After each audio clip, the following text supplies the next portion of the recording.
Lapangan bermain sekolah muncul. Beberapa anak-anak bermain kasti di sudut lapangan. Hannah mencari-cari Dani, tapi ia tak ada. Dia terus ke kota. Matahari terasa hangat di wajahnya. Dia tiba-tiba ingat Jani. Mungkin aku akan mendapatkan suratnya dari hari ini, pikirnya. Dia berharap Jani ada di situ untuk membantu memata-matai Dani. Mereka berdua akan menjadi tim mata-mata yang hebat, Hannah tahu. Dia tak akan kehilangan ketenangan seperti yang dia tadi malam jika Jani ada di situ. Alun-alun kota kelihatan. Bendera di atas kantor pos kecil putih berkibar di antara angin sepu-sepu yang hangat. Beberapa mobil diparkir di depan toko bahan pangan itu. Dua wanita yang memegang tas belanjaan sedang berbicara di pinggir jalan. Hannah mengerem sepedanya dan menurunkan kakinya ke tanah. Dia melindungi matanya dari sinar matahari dengan satu tangan dan mencari-cari Dani.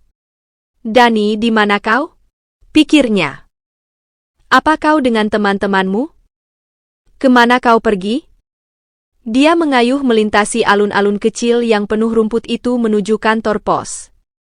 Sepedanya menjendul di atas trotoar dan dia terus berjalan, mengitari sisi bangunan menuju ke gang itu. Tapi gang itu sepi dan kosong. "Dani, kau di mana?" panggilnya keras-keras dengan irama datar yang tenang. "Kau di mana?" "Dia hanya satu blok di depanku," pikirnya, menggaruk-garuk rambutnya yang pendek. Apakah dia menghilang ke udara tipis lagi? Dia bersepeda kembali ke alun-alun, lalu memeriksa di luar Harder Ice Cream dan restoran. Tak ada tanda darinya. "Hannah, kau mata-mata yang hebat." Dia tertawa. Sambil mendesah kalah, ia berbalik dan berjalan pulang. Dia hampir sampai ke rumahnya saat ia melihat bayangan yang bergerak. Bayangan itu kembali. Ia menyadari. Dia memindahkan gigi persneling dan mulai mengayuh lebih keras. Dari sudut matanya, ia melihat bayangan itu meluncur di halaman depan Bu Quilty itu. Sosok gelap itu melayang diam di atas rerumputan ke arahnya. Hannah mengayuh lebih keras. Bayangan itu kembali. "Aku tak membayangkan hal ini. Ini nyata. Tapi bagaimana bisa?" Berdiri, ia mengayuh lebih keras. Lebih keras. Tetapi sosok itu meluncur bersama dengannya, menambah kecepatan, mengambang dengan mudah. Hannah berbalik dan melihat lengan-lengan bayangan itu menjulur ke arahnya. Dia terkesiap ketakutan. Kakinya tiba-tiba terasa seolah-olah seberat 1000 pound. Aku tak bisa bergerak. Pikirnya.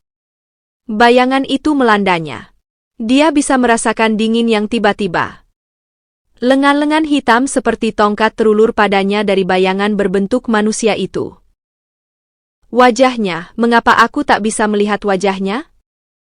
Hannah bertanya-tanya, berusaha untuk terus bergerak. Bayangan itu menghalangi terangnya matahari.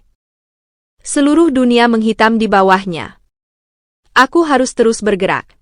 Harus bergerak," Hannah berkata pada dirinya sendiri. Sosok gelap itu melayang di sampingnya, lengan-lengannya terentang. Ternganga ketakutan, Hannah melihat mata-mata merah terang itu bersinar seperti bara api dari kegelapan. "Hannah," bisik bayangan itu. "Hannah, apa yang ia inginkan dariku?" Dia berjuang untuk tetap mengayuh, tapi kakinya tak mau bekerja sama. "Hannah, Hannah." Bisikan kering seperti mengepungnya, membelitnya dengan ketakutan. "Hannah." "Tidak," jerit Hannah saat dia merasa dirinya mulai bergerak ke udara. Dia berjuang untuk menjaga keseimbangannya. Terlambat. Dia jatuh. Dia tak bisa menghentikan dirinya. "Hannah, Hannah." Dia mengulurkan tangannya untuk menahan jatuhnya. "Oh!" Dia tersentak kesakitan saat ia mendarat keras di atas pinggangnya. Sepeda itu jatuh di atas tubuhnya. Sosok bayangan itu, matanya merah bersinar, bergerak untuk menangkapnya. "Hannah, Hannah." 8. "Hannah, Hannah." Bisikan itu yang menjadi teriakan. Hannah. Pinggang Hannah terasa sakit berdenyut-denyut. Dia berusaha menarik napas. Apa yang kau inginkan? Ia berhasil berteriak. Tinggalkan aku sendirian. Tolonglah. Hannah, ini aku. Dia mengangkat kepalanya untuk melihat Dani berdiri di atasnya. Dia mengangkangi sepedanya, memegang setang, menatap dirinya, wajahnya penuh perhatian. Hannah, apa kau baik-baik saja?